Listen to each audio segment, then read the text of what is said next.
वापस दहशतगर्दी की लपेट में मिस्टर चेयरमैन पाकिस्तान खुदा न खास्ता आया हुआ है। तो इसमें अगर हम 5-6 महीने इलेक्शन डिले कर देते हैं, इसमें कोई कपत वाली बात ही नहीं है mister chairman. I know, put the resolution before the House. Those who are in favor of the resolution may say aye. Those against the resolution may say no. I think the ayes have it, the ayes have it. The resolution is passed. मुझे बताएं क्या मुल्क इस तरह चलेगा बगैर आईनी इदारों के, बगैर प्रोविंशियल असेंबलीज के, बगैर नेशनल असेंबली के, बगैर इलेक्टेड प्राइम मिनिस्टर के? क्या मुल्क ऐसे चलेगा जनाब चेयरमैन? और फिर जनाब चेयरमैन सुप्रीम कोर्ट की इसके ऊपर वाज़ेह स्टेटमेंट आ चुकी है जनाब चेयरमैन, और मैं जनाब चीफ जस्टिस काजी फायदी साहब को सलाम पेश करता हूँ कि उन्होंने कहा कि ये पत्थर पे लकीर है और ये इंशाल्लाह पत्थर पे लकीर होगी। हम इंशाल्लाह इलेक्शन कराएंगे। बिस्मिल्लाहिर्रहमानिर्रहीम। अस्सलाम वालेकुम नाज़रीन, एक ऐसे वक्त में जब तमाम सियासी जमातें इंतखाबात की तैयारियों में बिजी हैं, सेनेट से गैर मामूली करारदाद मंजूर हुई। सेनेटर दिलावर खान ने मुल्क में आम इंतखाबात मुलतवी करने की करारदाद सेनेट में पेश की, जिसमें उन्होंने कहा कि मुल्क में अमन व अमान की सूरत हाल ठीक नहीं, इसलिए 8 फरवरी को होने वाले आम इंतखाबात मुलतवी किए जाएं। करारदाद की मंजूरी के वक्त सिर्फ 14 सेनेटर ऐवान में मौजूद थे। PMLN के सेनेटर अफनानुल्लाह ने करारदाद की मुखालफत की, जबकि PTI के गुरदीप सिंह ने एक बार फिर करारदाद की हिमायत की, जबकि दूसरी मरतबा मुखालफत की। नाज़रीन, पीपल्स पार्टी के सेनेटर बहरामंद तंगी की मानी खेज तौर पर खामोशी आई। नून लीग के सेनेटर अफनानुल्लाह ने यह कहा कि दूसरी जंग अजीम में भी इंतखाबात का अमल नहीं रुका। इंतखाबात मुलतवी करवाने वालों ने 2013 और 2018 में इलेक्शन मुलतवी कराने की बात नहीं की। सेनेटर ताज हैदर की तरफ से सेनेट में पेश की गई करारदाद की मजम्मत हुई। उन्होंने कहा कि करारदाद की सूरत में इसराइल की तरह सेनेट पर बम गिराया गया। निगरान वज़ीर इत्तलात मुर्तज़ा सोलंकी ने भी करारदाद की मुखालफत की। PTI के रहनुमा बैरिस्टर गौहर खान ने सेनेट में आम इंतखाबात मुलतवी करने के लिए जो मंजूर होने वाली करारदादों को आइन और जमहूरियत पर हमला करार देते हुए इसकी शदीद मजम्मत की है।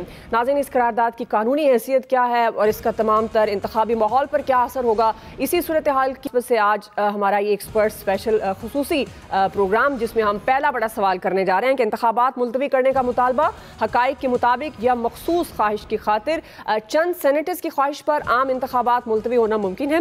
पैनल का तारुफ करवा देती हूँ। प्रोग्राम में मेरे साथ मौजूद हैं अयाज खान साहब, आमिर इलियास राना साहब, फैसल हुसैन साहब और मोहम्मद इलियास साहब। मैं आप सबको खुशामदीद कहूँगी। आमिर साहब, मैं आपसे आगाज़ करूँगी। चूँकि क्या आप समझते हैं कि ये सेनेट पर बम गिराया गया? सेनेटर ताज हैदर जो कह रहे हैं वाकई ये बड़ी कोई गैर मामूली करारदाद कही जानी चाहिए, और चंद सेनेटर्स की ख्वाहिश पर क्या इंतखाबात मुलतवी हो सकते हैं? आमिर साहब देखें, ये इतनी मज़े की और अहम करारदाद है कि हम स्पेशल प्रोग्राम करने के लिए आ गए हैं, क्योंकि एक तरफ चीफ जस्टिस ऑफ पाकिस्तान ने जो ताहयात नाअहली वाला केस है उसको ज़ाहिर है वो दूसरे हिस्से में आ रहा है हमारे प्रोग्राम के, कि किस किस की तरह के शगुफ़े वो जो सारे के सारे ढूंढे गए थे ना तोहफे जिन्होंने करारदाद पेश की। आपको पता है कि उन्हें आज़ाद किया था साकिब निसार साहब ने कि शेर का निशान आप नहीं ले सकते, और बहरामंद तंगी साहब पीपल्स पार्टी से थे, और जो सिंह साहब मौजूद थे उनकी आवाज़ खामोश भी थी, रजामंदी भी थी, नहीं भी थी, बोलते भी रहे और उनकी पार्टी को भी सेटबैक हुआ। और जो नहीं बोले और खुल के बात की जिन्होंने, वो सेनेटर अफनानुल्लाह थे, कि ये बात सब कर सकते थे जिन्होंने मुखालफत करनी थी। मैं आपको बताऊं कि ये BAP के लोगों की खामोशी से ख्वाहिश थी, उनके लोगों को बुलाया गया था, और BAP के ही चेयरमैन सेनेट हैं सादिक संजरानी, जिनको पिछले हफ्ते मौलाना फजलुर रहमान के बेटे के वलीमे में वो आसिफ अली जरदारी कह रहे थे कि तेरा फैज़ तो गया, अब तेरा क्या बनेगा? तो उन्होंने कहा आप तो हैं। और जाहिर है कि BAP आपको पता है ना उस वक्त अपनाई थी कदूस बजिंजो साहब जब चीफ मिनिस्टर बने थे सनाउल्लाह ज़ाहिरी की जगह, तो जरदारी साहब ने कहा ये हमारे बच्चे हैं, और इनका खाना शाना भी किया था कि ये मैं लेके आया हूँ। तो ये वक्त के साथ इस तरह फिर धारा बहता है कि सारी चीज़ें आती हैं सामने, बार बार टकराती हैं कि हम अगर एक तसलसल में नहीं रहते, हमारे दावे अपने अपने मफाद के लिए, हर सियासी जमात की बात कर रहा हूँ, वो बदलते हैं और फिर मुंह की खानी पड़ती है। ये जो आज सेनेट में करारदाद आई, तो कौमी असम्बली में भी तो करारदादें पहले पास हुई थी ना कि जी आप इलेक्शन नहीं कराएंगे, हम फंड नहीं देंगे। तो आज ये छोटी सी एक कोशिश है जो मेरे हिसाब किताब में उस वक्त भी वो करारदाद ही थी जिनकी कोई कानूनी वैल्यू नहीं थी, और आज भी कोई कानूनी वैल्यू नहीं। इलेक्शन कमीशन की तरफ से बाज़ाब्ता वजाहत तो आनी है, लेकिन ज़राए से उनके ज़ाहिर लोगों ने कोई बीट रिपोर्टर से बताई है कि भाई हम शेड्यूल पे रहेंगे, और वो रहना पड़ेगा, क्योंकि पत्थर पे लकीर काजी फायद ईसा साहब ने कहा हुआ है कि इलेक्शन होंगे। और इसको मुलतवी कराने के लिए आप देख लें कि पीपल्स पार्टी की तरफ से फिर शहरी रहमान को बोलना पड़ा। ताज हैदर साहब जिसको कह रहे हैं कि बम गिराया गया, भाई तो पहरे दो ना अपने लोगों के बैठ के वहां पे, क्यों इस किस्म की खामोशी इख्तियार करते हैं। पर सेनेट में जो इस वक्त निगरान हुकूमत की नुमाइंदगी कायदे ऐवान के तौर पर कर रहे हैं इसहाक डार साहब, वो भी जुमे तक मौजूद थे। जुमा भी उन्होंने वहीं पढ़ा पार्लियामेंट हाउस में, लेकिन वो वापस आ चुके थे। और जैसे मैंने आपको बताया कि ये बीएपी की तरफ से थी, ये अच्छी बात है कि लोगों की ख्वाहिश जो है वो सामने आ रही है कि पार्लियामेंट है ना, वो गलत करे या सही करे। उन्होंने सुप्रीम कोर्ट का जब हुक्म वाज़ेह है इंतखाबात को लेकर, तो उस ज़मीन में ये करारदाद को किस तरह से आप देख रहे हैं? ये देखें, वो जो काजी साहब ने कहा है ना कि वो मौजूद है पत्थर पे लकीर के लिए, ये कुछ फिलर नहीं होते, कुछ आप समझते हैं पुराने जमाने में ना अखबार में खबर शबर चलवा दी जाती थी। अब ये पार्लियामेंटेरियन ये काम कर रहे हैं बैठ के ना कि जी वो टेस्ट लगाया जाता है कि लोगों का रिएक्शन कितना बड़ा आया है। अब देखें, जिन्होंने हमायत की उनको भी मजबूरन बोलना पड़ा कि नहीं ये बम है, ये नहीं मानेंगे। बैरिस्टर गौहर साहब को बोलना पड़ा, भाई ये दूसरी तीसरी दफा पीटीआई वाले सेनेटर ये हाथ दिखा रहे हैं खामोशी वाला कि नीम रजामंदी भी है और नहीं भी है। तो ये पॉलिसी मेकिंग इन सब के अपने अपने जिम्मे आती है। बहरहाल इलेक्शन के अलावा तो रास्ता नहीं है। हाँ, चूंकि बात कर दी जाएगी कि जी उस वक्त नहीं कराए, 30 अप्रैल को नहीं कराए, 14 मई को नहीं कराए, तो फिर अब क्या जरूरी हो गया है। अब आम इंतखाबात हो गए हैं, इस वक्त किसी की सास की मुबैना ऑडियो मौजूद नहीं है, सही है, किसी का ट्रक अवेलेबल नहीं है। इस वक्त काजी फायद ईसा साहब मौजूद हैं, अपने बेंच के साथ मौजूद हैं, यानी अपनी कोर्ट के साथ, और उनके जजेस मौजूद हैं। फैसले पे ऊपर कोई अमल दरामद करने की कोशिश कर ले, पहले इनको फारिग कर दें, और जब इनको फारिग करेंगे तो फिर ना पार्लियामेंट रहेगी ना कुछ रहेगा, फिर तो सिस्टम कुछ और हो जाएगा ना। मेरा नहीं ख्याल कि इस ख्वाहिश पे जो इन्होंने दम निकाला है ये दम ही निकलेगा, इनका कुछ नहीं होगा। सही है। अयाज साहब, आप भी समझते हैं ये ख्वाहिश है, और क्यों उन्होंने इस ख्वाहिश का इजहार किया? ऑल्दो उन्होंने बहुत सारी वजूहात बताई उस करारदाद में, लेकिन आपको लगता है कि इसकी क्या कानूनी हैसियत होगी? सुप्रीम कोर्ट के वाज़ेह हुक्म के बावजूद इसका क्या असर होगा? ये कहाँ स्टैंड करेगी करारदाद? अयाज साहब, दुआ दिलचस्प बात यह है कि 100 का ऐवान सेनेट का, उसमें से 14 अरकान आते हैं, एक करारदाद पेश होती है और उसमें से 12 उसकी हिमायत कर देते हैं। बहरहाल ये उसी पार्लियामेंट का हिस्सा है जिसको हम सुप्रीम कहते हैं, और काजी साहब भी कहते हैं कि पार्लियामेंट चूँकि सुप्रीम है, उसका जो भी कहा है वो हर्फ आखिर होता है। किसी को कोई परवाह नहीं है कि कोरम पूरा है नहीं है, बस थोड़े से सेनेटर हैं, उन्होंने एक ख्वाहिश को अमली जामा पहना दिया, मतलब उसमें वो आ गए। अब रोला ये है कि ये पिछले जो 16 माह पीडीएम की गवर्नमेंट रही है उसमें भी हम यही कहते होते थे ना कि कानून साजी हो रही है, कोरम पूरा नहीं है, और वो होती जा रही थी, वो किसी को परवाह नहीं थी, बस ठीक है। अब चीज़ें देखें ना, एक दिन में बिगाड़ पैदा नहीं होता, जब आप बर्दाश्त करते चले जाते हैं तो वो बिगाड़ बढ़ता चला जाता है। वो आज हमें सेनेट की इस करारदाद की सूरत में नजर आया। ये तो महज करारदाद है ना, जिसकी जाहिर है कोई कानूनी और आईनी हैसियत ही नहीं है, वो तो कानून साजी हो रही थी, उसमें भी इस चीज का ख्याल नहीं रखा गया कि कम से कम मदे तो पूरे कर लो, क्योंकि वो तय किया हुआ था कि जी करना है, और उसी का आज हवाला भी दिया। वो खैर बाद में आपसे बात करेंगे उस पर, जो काजी साहब ने हवाला भी दिया है, वो जो 5 साल की मुद्दत कर दी थी उस पार्लियामेंट ने, वो भी तो हम यही कहते थे अधूरी है, आधी है, लेकिन वो उस वक्त ठीक था कि जी कोई नहीं, चूंकि वो फैसले ठीक हो रहे थे, ख्वाहिशात के मुताबिक हो रहे थे फैसले, इसलिए वो पार्लियामेंट ठीक लग रही थी। आज जाहिर है तो बड़ा अजीब लग रहा है कि जी ये 14 अरकान किस तरह से आगे और किस तरह इन्होंने कर लिया। ये तो वो जो पत्थर पे लकीर है, और कुछ लोग शायद समझते हो कि वो लकीर मिटाना आती है हमें, चाहे पत्थर पे भी हो, और इसलिए ये आज ये करारदाद लाएगी। मतलब ये सेनेटर समझते हैं कि पत्थर पे लकीर मिट सकती है, कोशिश ही है ना। बड़े बहादुर हैं ये तो, फिर बहुत बहादुर हैं, आपको अंदाजा ही नहीं इनकी बहादुरी का। यहाँ कौन बहादुर नहीं है? यहाँ सारे बहादुर होते हैं, जो जितने लोग भी होते हैं उनसे बहादुर को बंदा होता ही नहीं है यहाँ।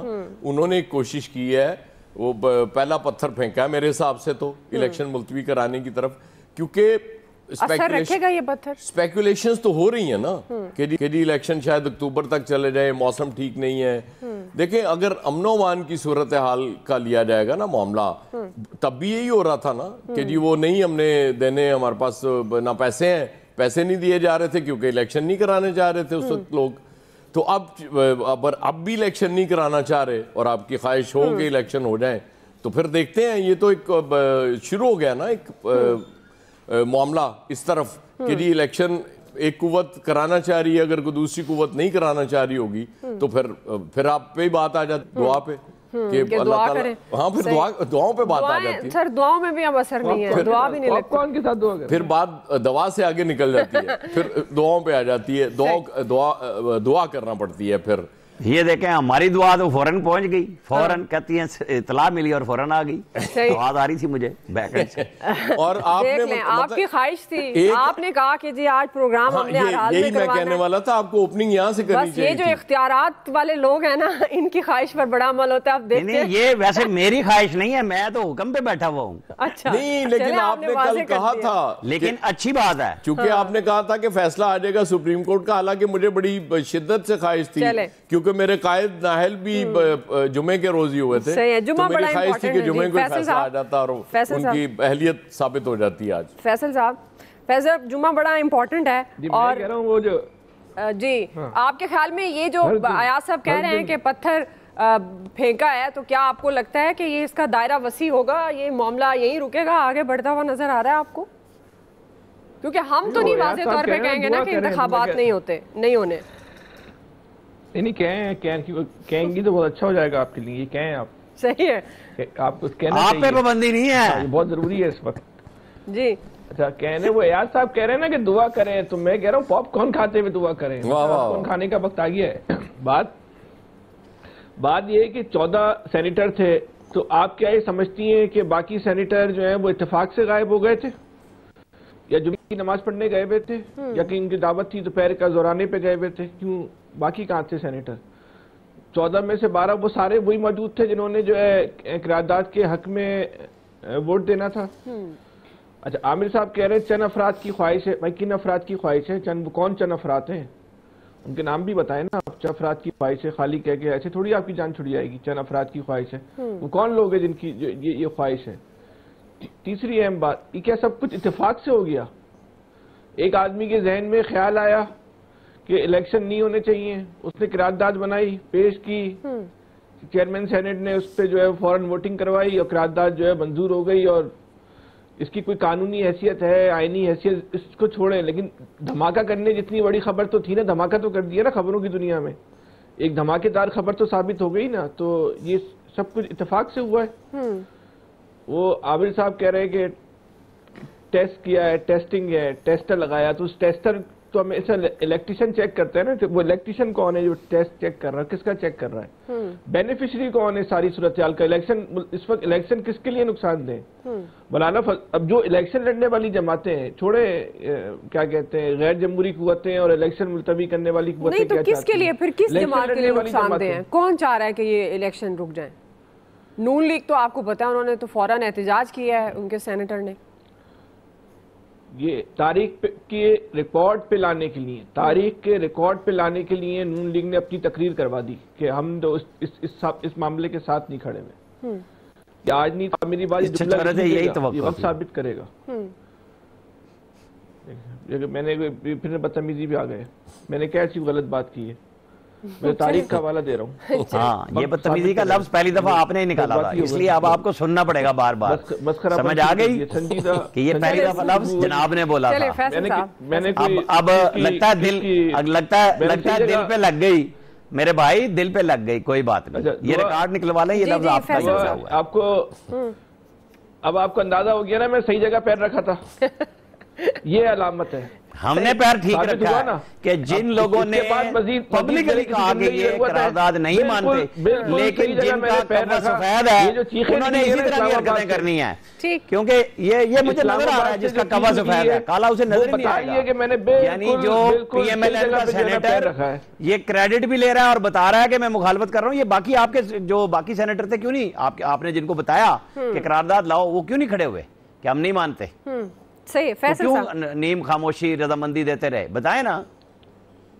मैं दुआ इस वक्त थोड़ा सा मैं चाहूंगा आप फैसल इन्वर्टेड का मामला है, फैसल साहब सीख निकली है। अच्छा फैसल साहब आपने हमने तो कहा है कि जब इस तरह की छिचोरी बात करोगे उसको ठीक करना पड़ेगा। रिकॉर्ड पे आप एक सियासी जमात के खिलाफ झूठ बोल रहे हैं। जी फैसल साहब, आपको क्या झूठ बोल रहा हूं? आप तर्जुमान है।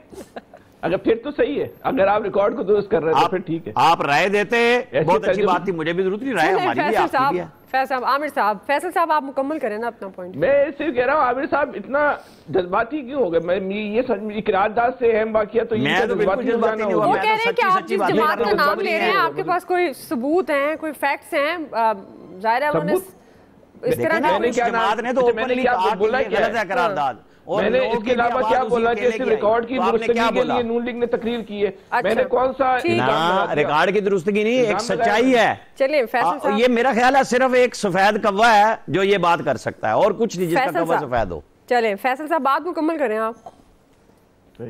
मैं करने का देते हैं मुझे बात। चलिए आमिर साहब प्लीज करने दें बात मुकम्मल। जी फैसल साहब चीखना शुरू कर देते हैं। बेनिफिशियरी कौन है? देखें 3 दफा मेरा नाम लिया फिर चीखने पे आ गए, अब रोएंगे तो मैं क्या करूं? बच्चे को दिलासा भी तो देना पड़ता है। चलें अभी आप उनसे उन्हें बात मुकम्मल करने दें।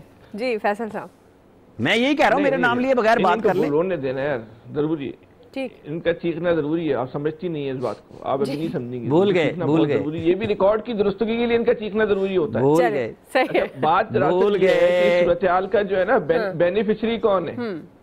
मजे की बात यह है, अब ये इत्तेफाक है या लोगों का गुमान है, लेकिन हो क्या रहा है कि इसको भी लोग समझ रहे हैं कि सारा जो है ना वो नून लीग ने करवाया है।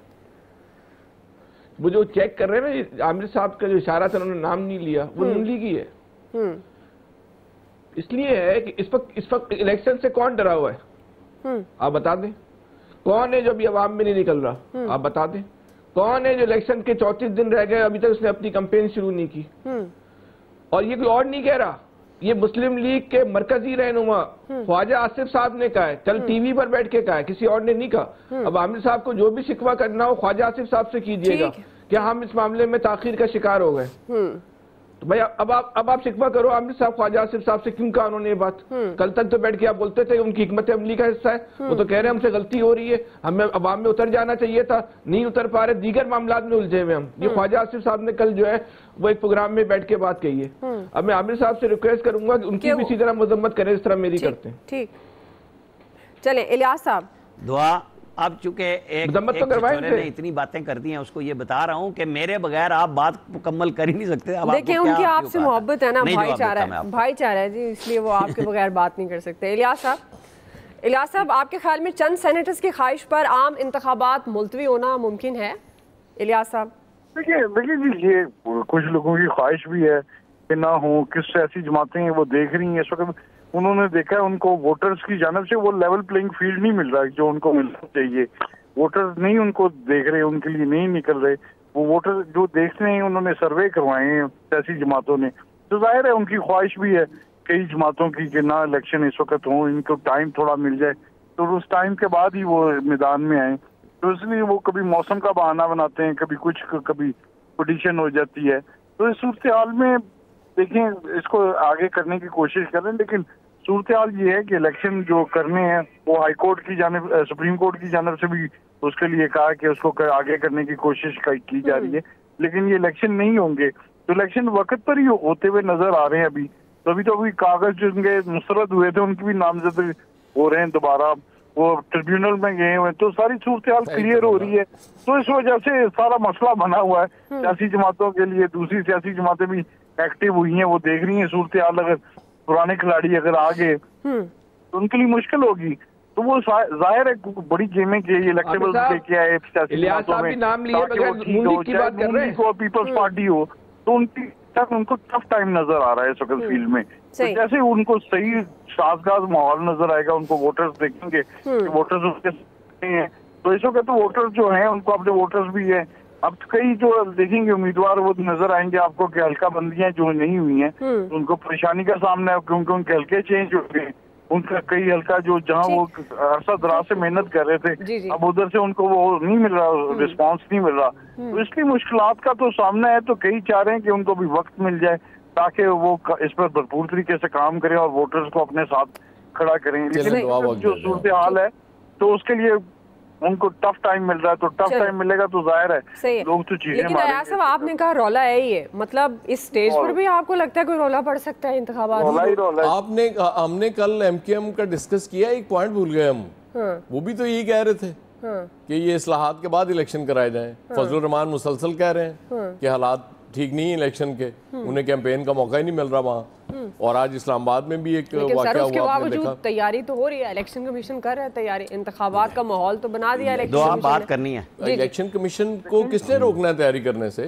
वो तो हम कह रहे हैं तैयारी करे। इलेक्शन कमीशन ने जब तैयारी करनी थी तब नहीं की थी। आपके पास खबर है, आप बताना नहीं चाह रहे, रोला यहाँ भी पड़ सकता है। मेरे पास कोई खबर नहीं है। ये आमिर साहब के पास होनी चाहिए, इस्लामाबाद में उनसे लें। आमिर साहब, ये क्या रोला पड़ सकता है जो यार साहब कह रहे हैं, जो बता नहीं रहे हैं? दुआ MQM ने आईनी तरमीम की बात की है, उन्हें भी पता है, वो पार्लियामेंटेरियन रहे हैं, जो बोल रहे थे वो भी कि ना असम्बली है और ना सेनेट में अब आईनी तरमीम अकेली हो सकती है। ये आइंदा के लिए उन्होंने बात की, अब के लिए नहीं की कि पहले आईनी तरमीम कर लें और फिर होगा। उन्होंने आइंदा आने वाली पार्लियामेंट के लिए बात की है। सही, बहरहाल पार्लियामेंट सुप्रीम है, अब ये ज़हन में रखिएगा। ठीक है जी, पार्लियामेंट सुप्रीम है जी, पार्लियामेंट बिल्कुल सुप्रीम है। अब देखना यह है कि ये जो चंद सेनेटर्स की तरफ से ये करारदाद सामने आई है, ये कितना असर रखेगी और इसकी कानूनी हैसियत क्या होगी। ज़ाहिर है कोरम पूरा होना एक बहुत बड़ा सवाल होता है, फिर अक्सरियत की राय को अहमियत दी जाती है और अब उसमें ये अक़लियत की जो राय है ये कितनी इंपॉर्टेंट होगी। इलेक्शन कमीशन की बहरहाल जी इंतखाबात की तैयारियाँ मुकम्मल हैं। अब सियासी जमातें हैं वो आहिस्ता आहिस्ता एक्टिव हो रही हैं। पीपल्स पार्टी मुकम्मल हमें एक्टिव नज़र आती है, जबकि नून लीग उस तरह से एक्टिव नज़र नहीं आती, लेकिन तैयारियाँ उनकी, टिकट्स की तकसीम, बाकी मामलात उनके भी चल रहे हैं। बहरहाल जी एक्सपर्ट्स इस बारे में क्या कहते हैं कि ये हक़ाइक़ के मुताबिक जो करारदाद या एक मखसूस जो ख्वाहिश कह लें कुछ अफराद की, ये हो सकती है या नहीं। अभी हम एक ब्रेक लेते हैं नाज़रीन, ब्रेक से हम वापस आएंगे। हमारा दूसरा सवाल ताहयात नाअहली से मुतल्लिक है। ज़ाहिर है वो रिमार्क्स भी हम डिस्कस करेंगे, उस पर भी हम सवाल करेंगे। साथ ही फैसल वावडा ने जो कहा कि नून लीग का वज़ीर आज़म मेरे कंधे का सहारा लेकर इक़्तिदार में आ रहा है, इस पर भी हम बात करेंगे, क्या उनका मौक़िफ़ दुरुस्त है या नहीं। ब्रेक के बाद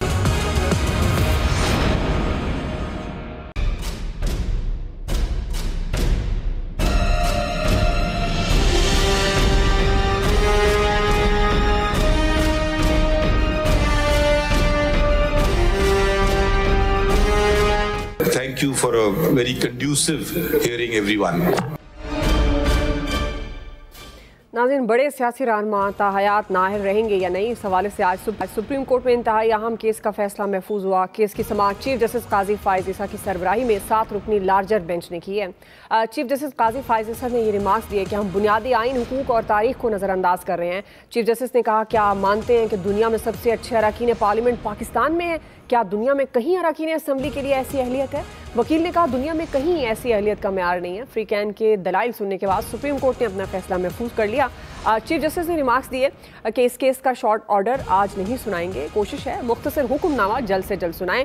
दूसरी तरफ आज फैसल वावडा ने यह कहा कि उनके कंधों पर रख के नवाज शरीफ और दीगर अहल होने जा रहे हैं। उन्होंने ये भी कहा कि पेशगी मुबारकबाद देता हूँ कि लंगड़ी लूली नून लीग का वज़ीर आज़म उसी वाडा के कंधे का सहारा लेकर इक़्तिदार में आ रहा है। उन्होंने ये भी कहा कि कहीं पर तीर कहीं पर निशाना, इतनी जल्दी तो तंदूर से नान नहीं बनता जितनी जल्दी इस काम की पड़ी है। वाह क्या कमाल मुल्क है। फैसल वाडा क्या कहना चाहते हैं, उनके मौक़िफ़ में कितनी जान है, इस पर भी हम बात। अयाज साहब, मैं आपसे आगाज़ करूँगी, चूँकि इंतहाई अहम मामला, बड़े सियासी रहनुमा ताहयात नाअहल रहेंगे या नहीं, अब वो फैसला आएगा तो जाहिर है लेकिन रिमार्क्स को सामने रखते हुए इस मामले को आप किस तरह से देखते हैं? कितना इम्पॉर्टेंट है, कितनी आपको जान लग रही है, क्या फैसला तवक्को होनी चाहिए, क्या फैसला आ सकता है? और ये जो फैसल वावडा साहब फरमा रहे हैं, ये उनकी बात में कितनी जान है, उनके मौक़िफ़ को किस तरह से देख रहे हैं आप? देखिए, फैसल वावडा साहब तो कुछ भी कह देते हैं, उनको कौन रोक सकता है। और वो आपको पता है शुरू से जितने दावे उन्होंने किए हैं तारीख में, उसमें कितने सही साबित हुए हैं। इससे ही आप अंदाज़ा लगा लें फैसल वावडा साहब की बात की कितनी अहमियत है।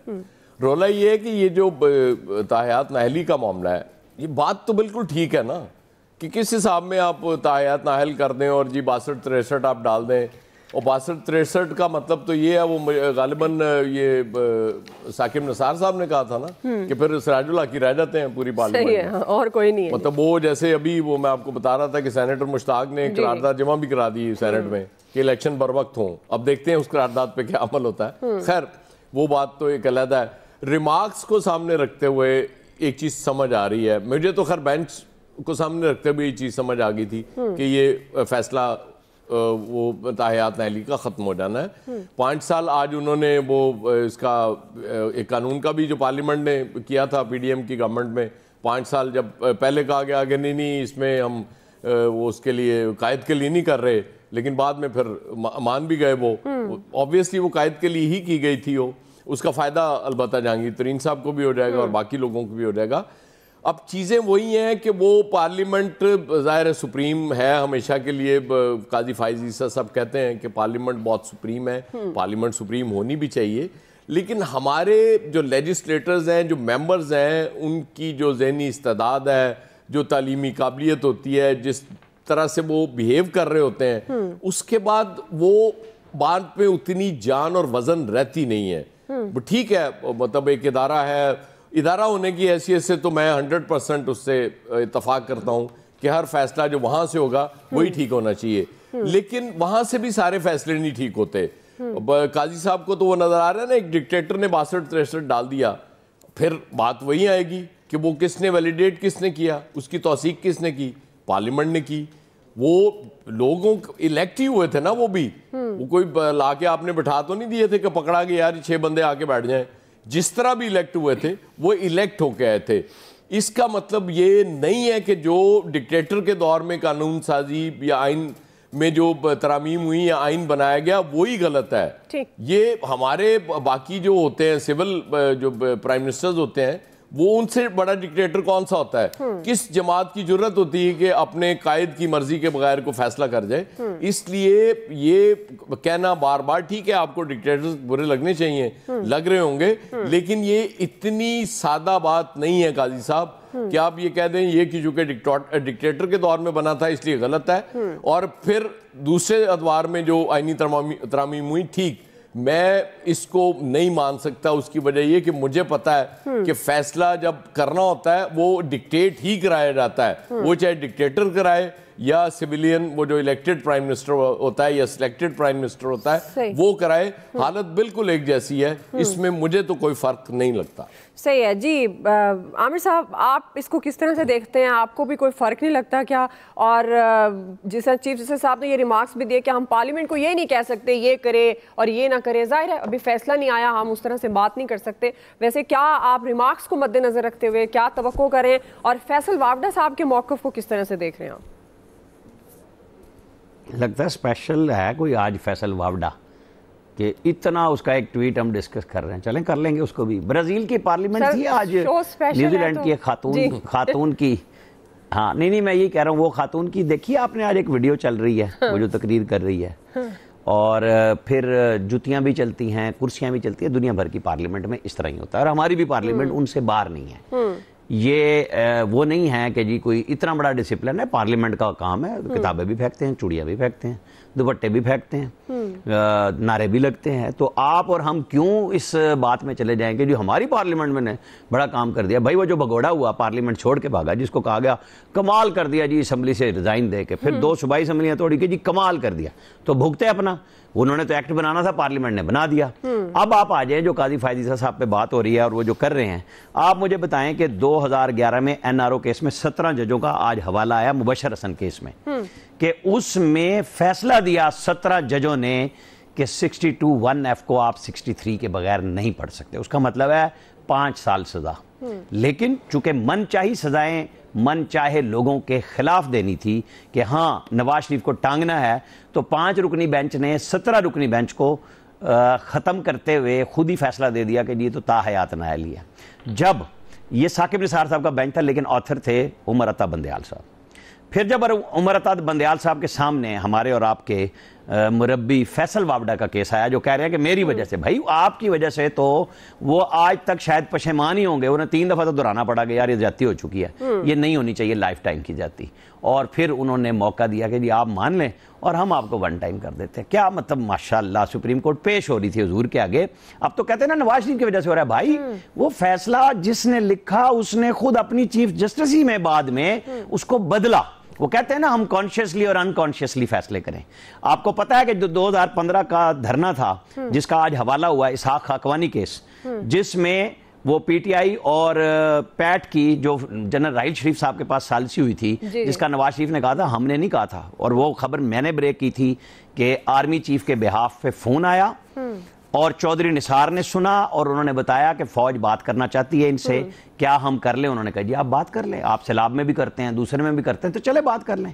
आपको पता है ना फिर कितने घंटे और वो किताबें सुनाते रहे वो ताहिरुल कादरी साहब, और खान साहब गुस्से में वापस आ गए जब उन्हें कहा गया कि नहीं हम सिर्फ इंक्वायरी करा सकते हैं। और वही इंक्वायरी हुई और ढाक के 3 पात, उसमें मुनज़्ज़म धांधली नहीं थी, क्योंकि उस वक्त मुनज़्ज़म धांधले के लिए बनाया गया था एक धरना, फिर 16 में भी लाया गया। उस लाडले की वजह से आज सुप्रीम कोर्ट परेशान है, उनके जजेस परेशान हैं कि हम क्या करें, कि किस तरीके से देखें ना वो जो बेनज़ीर भुट्टो मरूमा का 11 रुकनी बेंच का फैसला था 1988 में कि किसी जमात को तहलील नहीं कर सकते, उसकी सदारत नहीं ले सकते ता वक्त के वो मुल्क दुश्मन साबित ना हो जाए, और वो सुप्रीम कोर्ट डिक्लेरेशन देगी। ठीक है, उसको 3 रुकनी बेंच से नवाज शरीफ को पार्टी की सदारत से निकालने के लिए जो सेनेटर दिलावर और बाकी लोग आजाद फिर रहे हैं, ये आज तक सेनेट के उसमें आजाद हैं। ठीक है, वो नून के साथ नून में रहे और पीपल्स पार्टी जब पीटीआई की गवर्नमेंट है तो उनके साथ चले गए। ये धंधा है ना, पर गंदा है। अब जिस तरह जी मैं इसको छोटा सा कर लूं। जी चलें आप मुकम्मल कर लें, फिर मैं सवाल करें। जी कर लें। अच्छा, मैं यही आपकी बात में सवाल करी थी। जी आपकी बात में सवाल करी थी। देखिए रिमार्क्स देखे तो बड़े आइडियल लगते हैं और डेफिनेट चीफ जस्टिस साहब की नीयत अच्छी है, सिस्टम को बेहतर करने की बात कर रहे हैं, लेकिन ये जो तासुर फिर जा रहा है जो कि पहले भी होता है कि एक जमात को नवाजने के लिए हो रहा है, तो फिर इस तासुर को जब तक खत्म नहीं होगा तो फिर कैसे हम कह सकेंगे कि अब सिस्टम बेहतर हो गया? बड़ा मजे का सवाल है ये। ऐसा ही सवाल है कि जब आप 2018 के धंधे को गंदा नहीं कहते और कहते हैं ये एक दफा की गलती हुई तो दोबारा भी करेंगे, एक दफा गलत हुआ तो दोबारा भी करेंगे। भाई क्यों? वो गलत था, वो गलत है, उसको दुरुस्त किया जाना चाहिए, किया जा रहा है, चाहे पार्लियामेंट कर रही है और जो सुप्रीम कोर्ट ने गंद मारा। ये जो आज को हमें मोतबर बना के सारे लोग बात कर देते हैं शाहिद खाकान अब्बासी की, वो साकिब निसार साहब की एक धमकी पे जिसमें उन्होंने कहा था नया ऑर्डिनेंस को चेंज किया ना तो मैं उड़ा के रख दूंगा, ये बकरी बन गए थे। ये इतने बड़े वजीर आजम थे जब कहते थे कि जी मेरे तो मंसूबे इतने नवाज शरीफ बना गया कि इफ्तिताह करते करते मैं थक गया हूं 1 साल में।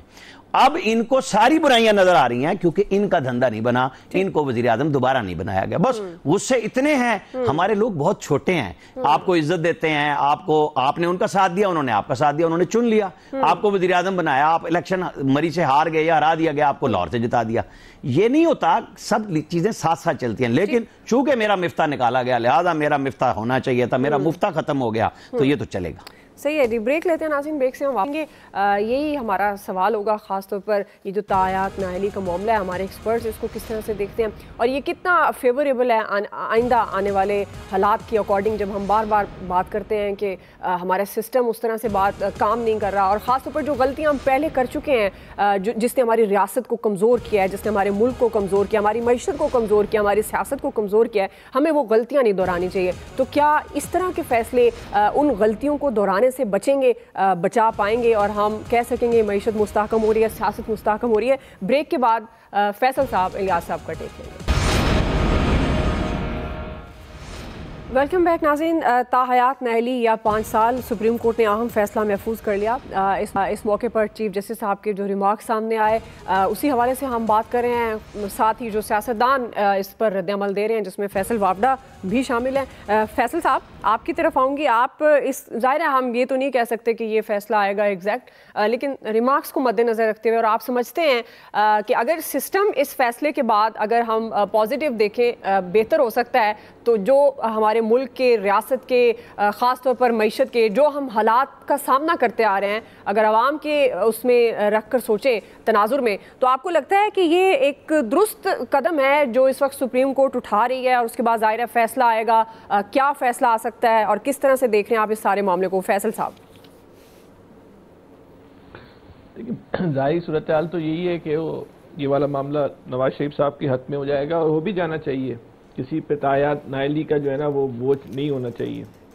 रिमार्क से भी लग रहा है कि हो जाएगा, लेकिन बात यह है कि एक 62 और 63 हर इंसान के अंदर भी होनी चाहिए। आप आइन को छोड़ दें, जो हमारे हुक्मरान हो, क्या हम नहीं चाहेंगे कि उनके अंदर वो एक बाकिरदार होना चाहिए? परवेज मुशर्रफ साहब ने जब डिग्री की शर्त रखी थी, ग्रेजुएशन होने वाली, तो यही अराकीन असेंबली थी ना, कितने लोगों ने जो है वो झूठ बोल के जो है वो अपनी जाली डिग्रियां बनाई थी। जितने लोग पकड़े गए उससे ज़्यादा ना पकड़े जाने से बच गए। मैं खुद एक ऐसे को, बल्कि रिकॉर्ड पे मौजूद है, सब जानते होंगे, कि जिसके मास्टर में और पीएचडी में टोटल 1 दिन का फर्क है। आज मास्टर हुआ है, उसके 1 दिन के बाद उन साहब का जो है ना वो पीएचडी हो गया था। तो हम जब कोई रिश्तेदारी करते हैं, अपना तो हल्का नाम भी ले दो यार, कोई मारेगा पकड़ के। चेक नहीं करते। डिग्री ना हो गई, बिलावल हो गया, इतनी जल्दी तरबियत हो गई। उनका इंतकाल हो गया, इसलिए नाम देना मुनासिब नहीं है जी। हम जब अपना हल्का अहबाब बनाते हैं, जब हम रिश्तेदारी करते हैं, तो उस पर हम किरदार चेक नहीं करते। तो हमें अपनी कौम का हुक्मरान, जो कौम का हुक्मरान होता है वो इस हैत का भी हुक्मरान होता है और आने वाली नस्लों का भी हुक्मरान होता है। तो उसका तयन करने के लिए हमें किरदार नहीं चेक करना चाहिए। ये 62-63 तो हर इंसान के अंदर खुद होना चाहिए, इस पर आइन की जरूरत नहीं है। कोई तो एक क्लर्क बनने के लिए भी एक मेयार है ना, कि क्लर्क बनना चाहते हैं तो भाई इसके लिए ये क्राइटेरिया है। एक कमीशन का इम्तिहान पास करना है, उसके लिए ये क्राइटेरिया है। एक पुलिस में एक सिपाही लगना है, उसके लिए एक क्राइटेरिया है।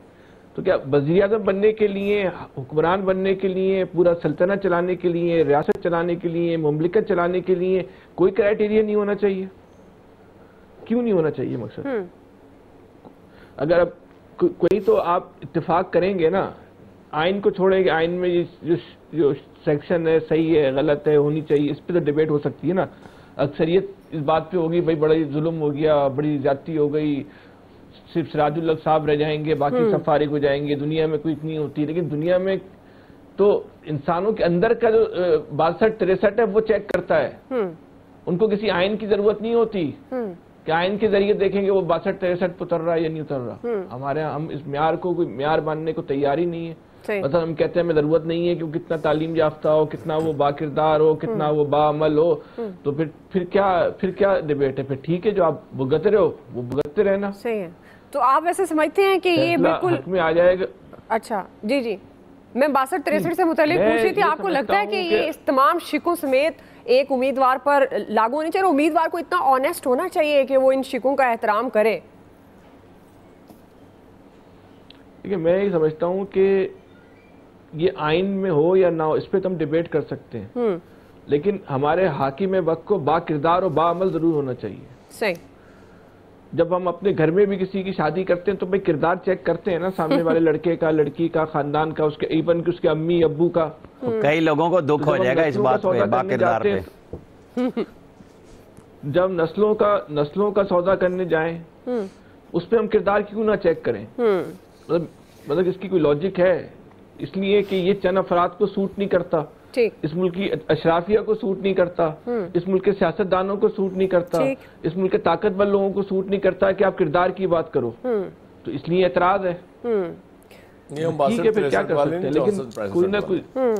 ठीक जी। इलियास साहब, असल में इशू ये है कि ये तरामीम डाली उसने जिस शख्स का अपना कोई इस लिहाज से किरदार नहीं था, 90 दिन कह के 11 साल हुक्मरानी कर गया और बाकियों के लिए म्यार डाल गया। तो अगर इस पे बात होती है तो तकलीफ किस चीज़ की? नहीं करें ना, मैं कह रहा हूं आइन में ना करें। वैसे तो अपने मफाद में किया था 11 साल यार। नहीं, वो तो 62-63 की डेफिनेशन बिल्कुल, जहां इस्लाम नहीं है वहां पार्लियामेंटेरियन के फ्रिज में भी निकली हुई चीज के ऊपर उसकी रुकनियत फंस जाती है।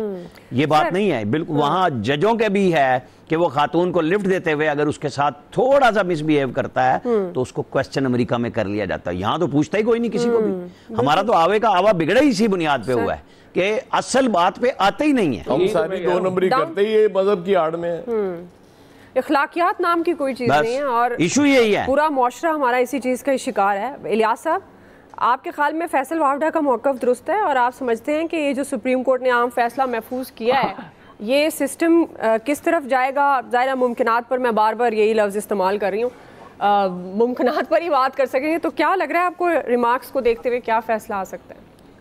देखिए जी, रिमार्क्स को आप बार-बार फैसल वाडा का हमारा दे रही है, लेकिन कोई भी फैसल वाडा की बात नहीं कर रहा। पता नहीं क्यों नहीं कर रहा, मैं बड़ी कोशिश कर रही हूं। लगता है कोई मामला बड़ा अजीब है। हालांकि उनका 3 में न 13 में अपना ट्वीट करके गेम डाल दी। सर जी, आप भाई उसकी वजह से तो जज आज तक बदनाम हो रहे हैं कि भाई उसकी मोहब्बत में क्या कुछ नहीं किया। जी इलियास साहब, ये आपको लेवल प्लेइंग फील्ड नहीं देते, ये मिली भगत है। बिल्कुल जी, इस तरह ही है जी। बिल्कुल जी इलियास, इसमें यही रिमार्क से देखिए यही पता चल रहा है कि जी ग्रीन चिट मिलने वाली है जिनको नाहलियों के दिए गए थे, जो गुज़िश्ता दौर में हुई थी उनकी, तो अब उनका ये होने लगे। लेकिन ये जो तमाम जो सूरत हाल है, ये इतनी बड़ी प्रैक्टिस करते हैं, पहले उनको नाहल डिक्लेयर किया जाता है, उन पर 62-63 लगा दी जाती है। और सिर्फ ये हमारे यहाँ ही होता है, जिसको भी चाहे आप भी देखिए, चाहे गवर्नमेंट में हो तो वो तो अपोजिशन वालों को कर रहे होते हैं, अपोजिशन वाले गवर्नमेंट को कर रहे होते हैं। तो उस वक्त ये होता है, इस वक्त देख लेना चाहिए, अगर ये इतना बड़ा किया है, अब इनको ग्रीन शीट मिल रही है, नाली नहीं होनी चाहिए, तो फिर ये पहले ये सारी प्रैक्टिस क्यों की गई? अवाम का, मुल्क का नुकसान किया गया सारा कुछ। तो अब ये इनको जब ग्रीन शीट मिलेगी तो नाली खत्म होगी तो इलेक्शन लड़ेंगे। वैसे भी उनके कागजात मंजूर हो गए जिनके लिए ये सारा कुछ किया जा रहा है, तो सारा भी क्लियर हो गया। तो इसमें अब पता नहीं क्या प्रैक्टिस करना चाह रहे हैं ये इसको, इस सारे केस को दोबारा। तो उसमें चले फैसला मुख्तसर आता है तो पता क्लियर हो जाएगा। फिर बाद में तवील जो फैसला आएगा उसमें एक दफा ये हो जाएगा, क्लियर हो जाएगा सिस्टम कि लोगों को बिला वजह नाअहल नहीं डिक्लेयर करना चाहिए। अगर करना चाहिए तो उसके लिए बाकायदा एक तरीकाकार होना चाहिए, बाकायदा उसको जांचना चाहिए, जांच पड़ताल करके उसको तब जो नाअहल डिक्लेयर किया जाए। माजी में भी आप देखेंगे इतनी अहम शख्सियात पर वो जो है मोहतरमा फातिमा जनाब पर भी इतना शुरू डिक्लेयर कर दिया गया। तो ये एक तरीकाकार होना चाहिए, अखलाकियात होनी चाहिए, लोगों को समझ होनी चाहिए कि बिला वजह किसी भी लीडर को कोई भी इतना जो लफ्ज जो इस्तेमाल किया जाता है, कोई इतना मुल्क दुश्मन नहीं हो सकता या क्या कहते हैं गद्दार नहीं हो सकता। इसको डिक्लेयर करने के लिए इनको देखना चाहिए सारी चीजों को कि मुल्क के जो है वो इसके एक क्राइटेरिया बनाना चाहिए, तरीकाकार, उसके मुताबिक उनको देना चाहिए। इस तरह ये तो जिसको मर्जी जिसको नापसंद किया जाए, उसको नाअहल करने के लिए सवाल ये हम बार बार एक ही बात हर सवाल, मतलब जब भी हम इस पर बहस करते हैं, ये जो एक ही जमात की तरफ हर तासुर हम ले जाते हैं, तो अभी फिर सिस्टम कैसे ठीक होगा? जब मैं आमिर साहब से भी यही सवाल करी थी कि अभी भी यही बात हो रही है कि एक ही शख्स को नवाजने के लिए ये फैसला हो रहा है, तो मतलब सुप्रीम कोर्ट एक सुप्रीम इदारा क्या एक शख्स के लिए फैसला कर रही है? तो फिर तो यही होता आएगा आगे भी। नहीं, वो तो देखें काजी साहब बहुत पहले कह चुके थे कि वो नवाज शरीफ साहब को रिलीफ देंगे, उसमें तो कोई शुबे वाली बात नहीं है। लेकिन ये तो ठीक हो रहा है ना, ये गलत नहीं हो रहा। आपकी गलत फहमी है कि सिस्टम ठीक करने के लिए हम चीज़ें इस तरह की कर रहे होते हैं। कतन इस गलत फहमी में न रहिएगा। इलेक्शन शेड्यूल अनाउंस हो चुका है, पंजाब में दफ़ा 144 लगा दी गई है, 4 लोग इकट्ठे नहीं हो सकते इजाजत के बगैर। इससे ज्यादा और क्या हो सकता है? ये क्यों लगी है पाबंदी? समझ में आ रही है जब वो पार्टी पीपल्स पार्टी और नून लीग जब करना चाह रही होगी, कर रही होगी, पीटीआई वाले करेंगे, उन्हें इजाजत नहीं मिलेगी। इतनी सी बात है। आप कह रही है चीजें ठीक कर, सिस्टम ठीक करने जा रहे हैं, तो सब पे लागू होगा। ये काजी साहब ने कब कहा कि नवाज शरीफ को रिलीफ देंगे? जरा देख लीजिएगा आप। नहीं, वो उन्होंने कहा था कि वो नवाज शरीफ साहब के साथ ज्यादती हुई भी है, पुरानी बात है, वो ज्यादा नहीं, मैं वही चेक करना चाह रहा था ताकि हमारी भी तालीम हो जाएगी इसमें। उस पे तो एतराज ना करें। नहीं, मैं कह रहा हूँ हमारी भी तालीम हो जाएगी अगर हवाला आ जाए कि कब उन्होंने ये कहा था, तो बड़ी अच्छी बात हो जाएगी। वो ज्यादती खत्म करना चाह रहे हैं तो उन्हें करने दे यार, कोई बात नहीं है। इस मुल्क में तो असेंबली भी सिर्फ नहीं, मैं इस पे अयाज साहब आपसे इख्तलाफ नहीं कर रहा। मैंने तो खुद कहा है कि ज्यादतियां की गई और पार्लियामेंट से की गई, बताया गया सब ने कि जनाब सुप्रीम कोर्ट और फौज मिली हुई थी उस वक्त, वो कर रहे थे। लेकिन मैं काजी साहब के बारे में जानना चाह रहा था, ये कब कहा? असेंबली ही बहाल हुई थी, आज तक किसी और की नहीं हुई, जब 8वीं तरमीम भी थी। लेकिन फिर इससे तो सारे सियासतदान फायदा उठाएंगे ना? नहीं, सबको उठाना चाहिए। मैं कब कह रहा हूँ कि ना उठाएं? मुझे तो किसी सियासतदान के फायदा उठाने पे एतराज नहीं, सबको उठाना चाहिए। इस मुल्क में सियासतदान क्या, सबको सबके लिए लेवल प्लेइंग फील्ड होनी चाहिए। बिल्कुल जी। और जमहूरियत असल में है यही कि सियासी जमातों को, तमाम सियासतदानों को, बशमूल उसमें पाकिस्तान तहरीक इंसाफ की भी ज़ाहिर है हम बात कर रहे हैं, तमाम को जो लेवल प्लेइंग फील्ड है इंतखाबात की तरफ जाने के लिए जितनी भी एक्टिविटीज़ हैं उनमें बराबर का जो है वो हिस्सा ज़रूर मिलना चाहिए। अब ये ज़ाहिर है बड़ा अहम फैसला है जो सुप्रीम कोर्ट ने महफूज किया है। अब देखते हैं कि इस फैसले के बाद की सिचुएशन फिर क्या फैसला आता है और फिर फैसले के बाद की जो सिचुएशन है वो क्या होती है। एक्सपर्ट्स इस बारे में क्या कहते हैं वो आपने जान लिया। आज के एक्सपर्ट से इतना ही, फीडबैक दीजिएगा। ख्याल रखिए, अल्लाह हाफिज़।